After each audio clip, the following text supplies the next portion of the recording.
Welcome to Doc podcast. My name is Abbas Shafi, gastroenterologist. And I'm Rob Hoyer, medical oncologist. This is a podcast about lifestyle medicine, disease prevention, and longevity. This podcast is provided for informational purposes only. It is not medical advice. Please consult your physician for individualized therapies. Hi, everyone. Welcome to today's episode where we're going to be talking about how to prepare for your colonoscopy. We wanted to get started just by highlighting our website, doctodoc.health, and there you can look at all our episodes, ask questions, and make suggestions for future episodes. Also, if you have a second, please feel free to leave us a review on Apple or Spotify. We'll kick today's episode off, and this will be mainly me asking questions to Abbas about colonoscopy, and we'll make this from the patient's perspective. So we're going to pull back the curtain a little bit about what is a colonoscopy, why is it important, and how can you help your doctor to get the best possible results so you don't have to have it repeated. And we'll just kick it off, but talking about what is a colonoscopy and why is it so important? Thank you, Rob. To do a proper colonoscopy is essential to do an excellent prep, and that will, one, increase the visualization of the colon. You can do a better job of doing, if you needed, polypectomy, which is remove a polyp, or do sampling, as well as for the patient will decrease the interval between their examination as well. So colonoscopy, it is a flexible scope which has camera as well as an area for inserting different instruments through it, and will examine the colon to diagnose as well as treat certain disease, as well as removing potentially polyps that they can become cancer. The colon is the last segment of the digestive tract, so consequently there's for solidification of the stool and storing the stool. So the preparation is essential for to do an excellent exam. So could you talk a little bit, Abbas, about the anatomy of the colon and there's different parts of the colon. Could you describe about how the different parts work, and what parts do you look at with the colonoscopy specifically? So the colonoscopy, the colon, it is, as I mentioned, is the last segment of the GI tract, and it is a hollow organ. When it's clean, it collapses itself. One from a small intestine that we enter to the colon, called ileocecal valve. This segment is common people with Crohn's disease. They have the inflammation, so it's essential to get good cleansing to look at for that purpose. Then called ascending colon, which is very difficult to clean. This is when the stool goes against the gravity, goes up to the liver or the upper part of the abdomen. Then we go to a transverse colon, which comes across the abdomen, then to descending colon, which goes down from the spleen to area called a sigmoid colon, which is shaped like an S, and to the rectum and to the anus, and that's where we see the evacuation of the stool. So the colon cleansing and preparation for that is not as easy as many people they think. So that's essential to get a good plan to get the best result. So whenever I speak with patients about colonoscopy, the first thing that I'd say probably 80 to 90% of the time I hear is, oh, the prep. And I think it's fair to say it's probably one of the key reasons why a lot of folks don't have the colonoscopy, because they're just so concerned or scared, I think really is, about the prep, about the need for have to have anesthesia for the colonoscopy, take a day off work.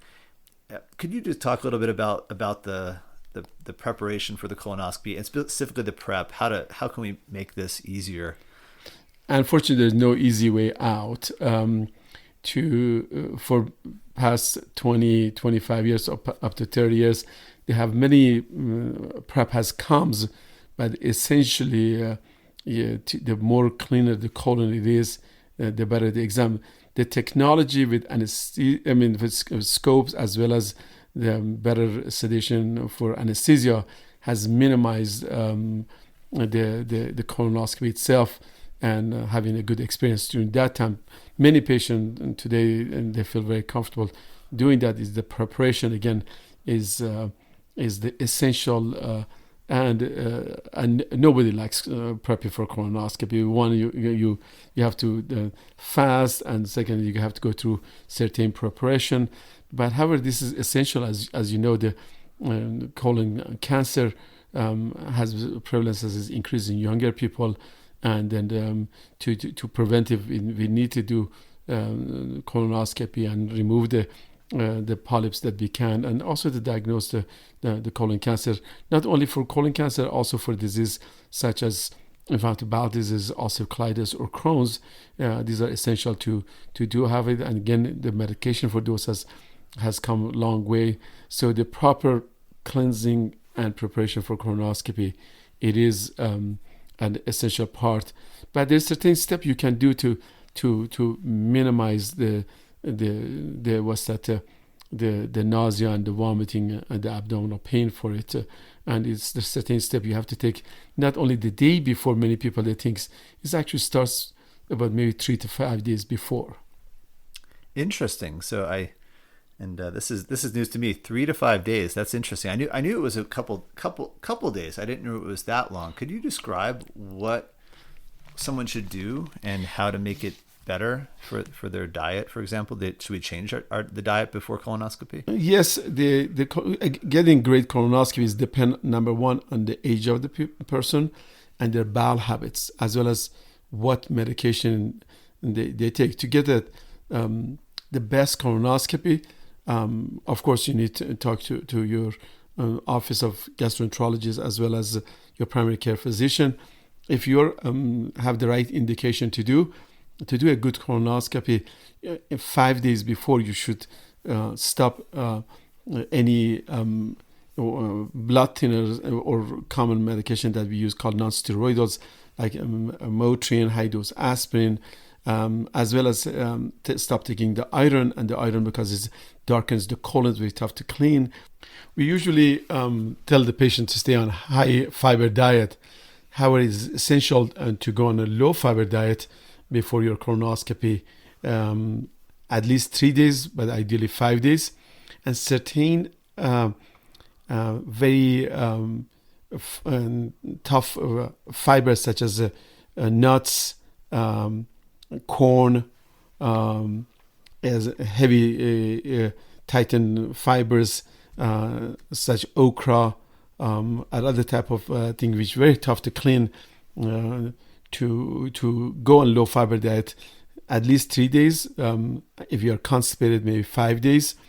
Other thing that people, they do not take, if they chew gum and they swallow it, which is essential not to do that, because the gums are very difficult to pass through the colon, and if they stuck to the lens or to the suction portion of that, then pretty much you have to take the colonoscopy out and cleanse it, and maybe use another scope. So as it sounds very easy for the people, but for the technical point of view, these are very, very important to do. Besides that, staying in a well-hydrated state that make the colon well-hydrated and be able to have a softer stool a few days before. Then consequently, there is less nausea or vomiting or cramping when they start taking the prep. In a few days before the colonoscopy, as a part of low-fiber diet, it is very important to avoid fruits, especially dried fruits, nuts, seeds, tightly leafy vegetables, ideally for 3 to 5 days, as these are very difficult to clean during the colon preparation. Yeah, the gum was really news to me. I had not heard that before, so that's really interesting. And I don't swallow gum, but I know some folks who do. So I'll have to tell them to recommend they stop swallowing their gum. Yeah, chewing gum is okay, but it's this when they swallow it, and people that they swallow, there's a there's not too many of the patient, but when they do it, it makes the exam very much more difficult. And the longer the procedure, the more problem with complication, and the more, of course, anesthesia. So essentially, you want to come with a very nice, clean colon. And the day before the procedure, you have to stay, of course, on clear liquid diet. If you do all the other preparation, these days make it much easier. So from the day before, you stay on a clear liquid diet, which is essentially anything that you can see through. You can have, the colors are very important, not to have essentially any red jello or red coloring food, because when we do colonoscopy, it can mimics blood. Purple is the second and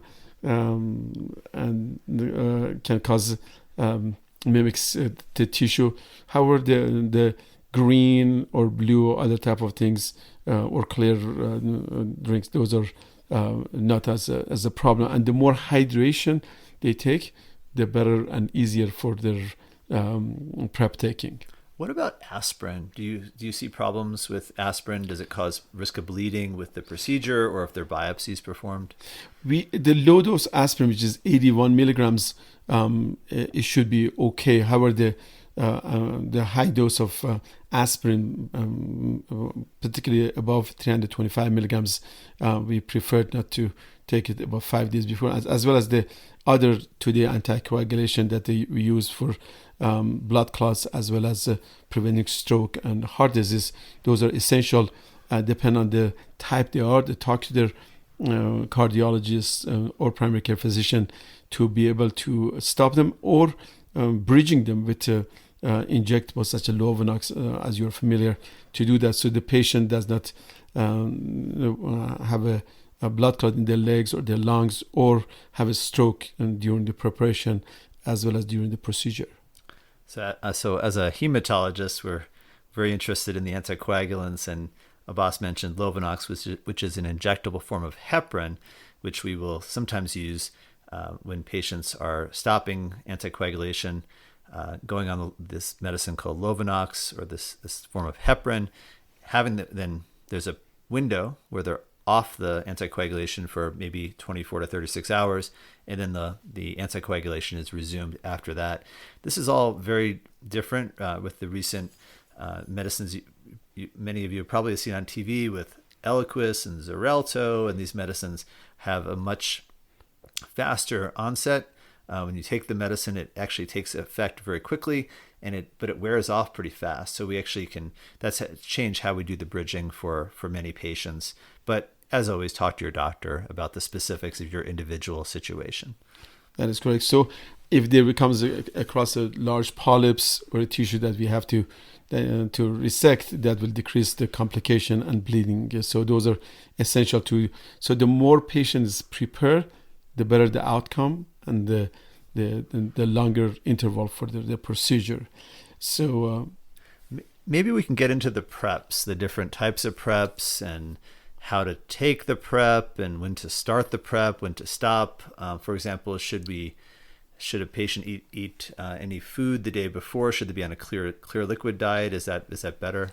Definitely, the patient should stay on a clear liquid diet the day before, and drink plenty of fluid before starting the prep. The more concentrated the prep, the more hydration is essential before. So the traditional Colite or Go Lightly, which is a gallon of preparation, it should depend on the time of their colonoscopy and the next day. Majority of the prep written to start around 3 to 4 o'clock in the afternoon, the first dose, and the second dose around 7 and 8. That these are mostly for the people they do not have the time to take the day before for their prep, so they stay on a clear liquid diet when they get home, and it's essential to them to drink plenty of fluid before that. But however, if you have the day off, you can start earlier, and if your procedure is at 7-8 o'clock in the morning, again, you can adjust your prep earlier. So the key things, on almost in all the prep should be divided in 2 different doses, and the reason is that because the right colon is very tough to clean. So essentially, when you start with Go Lightly, which is the large volume, and it comes with different names, Nodly, Go Lightly, they're all the same. The large volumes are just different brands. So when you take that, you take about half of that gallon with your first period of the times, and you drink a glass every 10 to 15 minutes until half of the gallon is gone. And depend on the person's bowel habit and the medication they take, you start having bowel movements anywhere from 5 to 10 minutes, sometimes up to 3 hours later if you're taking narcotics, or you have a slow transit in your bowel and your constipation. So you do half of the prep, and then you allow to your body rehydrate for 3 to 4 hours with clear liquid diet in between those interval, like chicken broths or water by itself, or Pedialyte, coconut water, for anything that is clear, white grape juice, apple juice. So your body has recovered for this period, and then you should have some bowel movement. Then you start the second half of your prep. Ideally, you want this be within 6 to 8 hours before your procedure, and that will get a chance to cleanse the right colon. And again, you drink if it's Go Lightly, you start a glass every 10 to 15 minutes until you're completely cleansed. If you follow those directions, chance of getting clean is over 97%. Another very important thing is mobility. When you take your prep, do not sit down in a couch or a table. The more you move about, the less chance of nausea, and the faster your colon get cleansed. But during this time, you want to make sure that you don't get dizzy, you don't get lightheaded. If you do, you need to stop, drink more electrolytes, hydrate up, and that also the movement as well as hydration is the key thing to get a good colon cleansing. What about the risks of this procedure? Could you describe what is the risk of bowel perforation or other complications, electrolyte problems? Yes, with the prep alone is the nausea, vomiting, and causing retching and all of that. So if you hydrate adequately and if you feel bloated, stop the drinking and just give you sometimes those prevent from nausea and vomiting. The colite or the preparation is made to, when you drink it, you pass on change of electrolytes. It is possible, but it's very low. If you drink chicken broth or any electrolyte solution that has that minimized. However, if you're taking Miralax prep, which is over the counter, that has no electrolyte in it. It is very, very essential that you take that with some type of electrolyte supplement, whether it's Pedialyte or Gatorade or coconut water. In some countries they use. So it's very, very essential that to prevent from cramping and other things if you have taking any of this over-the-counter medication for preparation. And could you describe about the procedure and what are the risks of the procedure itself? Yeah. Well, before we go there, let's go to the second type of the preparation. It's called low volume prep, which is half of the dose of the essential colite prep. These are half of the dose, and they come in very different preparation. Half lightly, soup prep, clean pigs. And these are all different preparation. Again, those are essential to stay well hydrated and take them at least, each preparation has different recommendation, but take them in 2 different doses and stay well hydrated. There is tablet preparation as well. And this has came and gone several times, but this is the new ones a little better. But the key thing is the more concentrated it is, the more increase of nausea and cramps. So it's essential that you can do it, but you need to be well hydrated. For some individual, which if they have cardiovascular disease, renal disease, or they have a gastric bypass or partial obstruction, it's very essential to stick with Go Lightly and go a little slower through the prep, so they do not have any adverse effects into the preparation. A good successful prep is within 2-3 hours before the procedure. You should have nothing but yellow clear material like chicken broth or like urine comes out without any particles. That will give you a good visualization of the colon. And then when you have a good visualization colon, the length of your procedure is much less, as well as the accuracy goes high. And if the colon is very clean, the longer interval if you do it for screening purposes.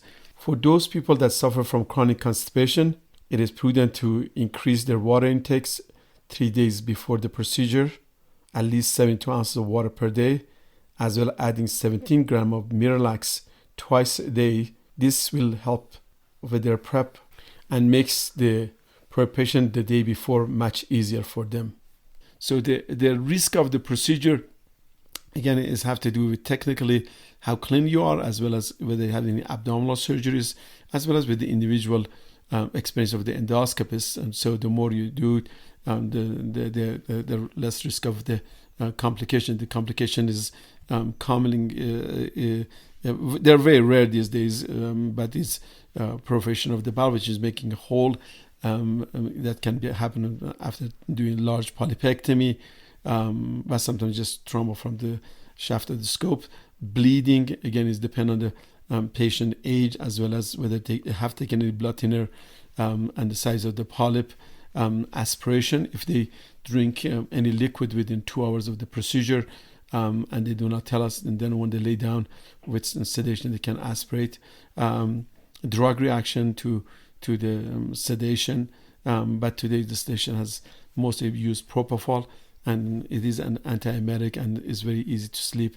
But there's sometimes patient need to take other type of medication, such as narcotic, if they have a lot of pain, and that can cause increased nausea and the reaction to the medication. I imagine that you have patients referred to you that probably should not have a screening colonoscopy. For example, someone who's older, may have multiple medical comorbidities, is on anticoagulants, and has no symptoms whatsoever.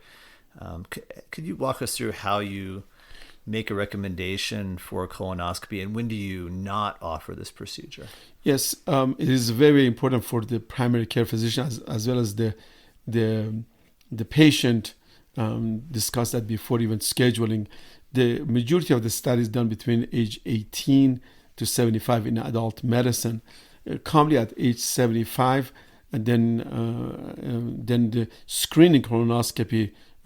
If you have 3 colonoscopy and they've been all nice and clear, then chance of having colon cancer is very low. However, if you have family history of colon cancer or polyps if previously, then if it is individually based, and then you have to look at the cardiovascular disease, sleep apnea, the patient weight these days is very important, the cardiopulmonary disease, kidney disease. These are all play a role, and that's why at that times, if the patient has very high comorbidity, which has many medical problem, if they have to have it, we prefer to do it in the hospital, which we have backup, or not to do it, because polyps become from a small polyp to cancer takes somewhere 7 to 8 if you have no family history. So if the patient cardiovascular disease, it make them to not to live 5 years, then essentially you should not be doing that exam. So, but those people with multiple medical problems, they need to discuss their risk benefit with their primary care physician, and get well evaluated. And again, these are the people that the colon cleansing is not very good and have to go maybe the next day or repeat it. So essentially, between age 18 to 75 is mostly straightforward. But even the younger people, if they have multiple medical problem, they should not go under this examination.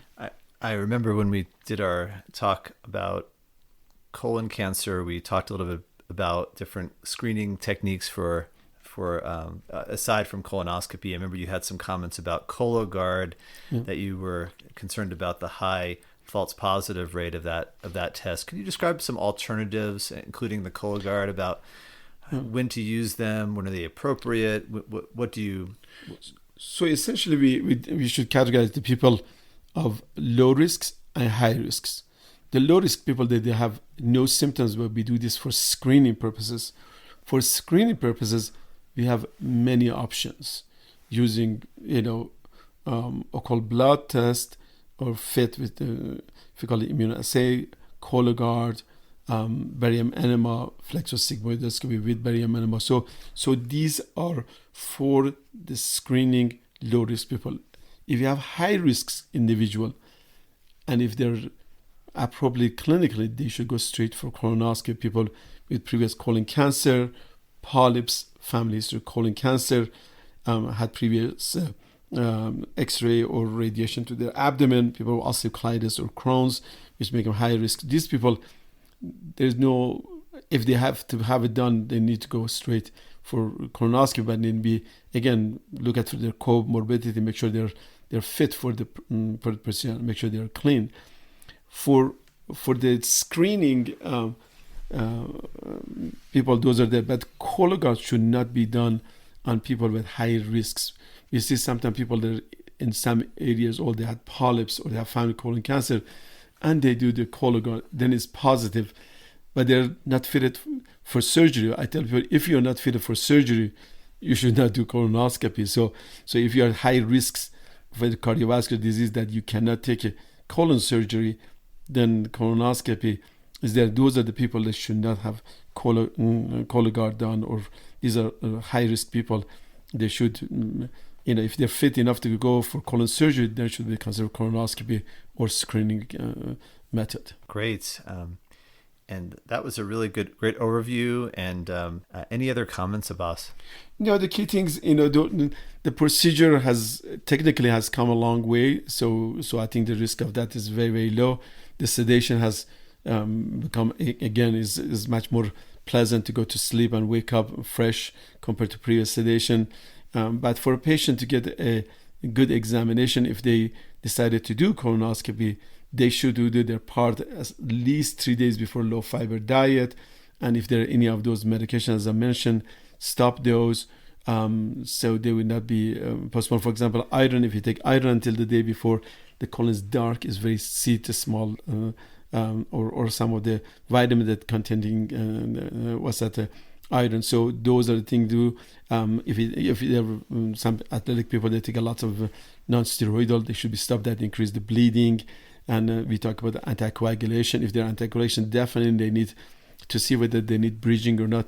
If they do their essential tests and the key thing I tell the patient, if you come well hydrated, well clean, then the chance of complication is very, very low. And then, of course, if you're there clean, they can go to 8 to 10 years. If they're fair prep, which we call it, they need to repeat in 5 years.